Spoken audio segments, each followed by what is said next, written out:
5-ci siniflər. Bilirsiniz ki, 5-ci sinifdə məsələ həlli çox vacibdir və məsələ həllini bacaran şagird mütləq riyaziyyatdan yüksək nəticələr toplayır.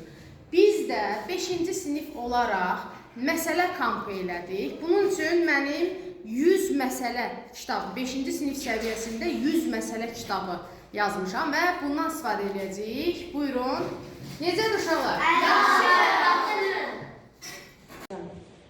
Deməli uşaqlar, tərəzinin bir gözündə 3 oyuncaq varsa nə yazacağım bura? 3x. Bir də nə var bu gözdə?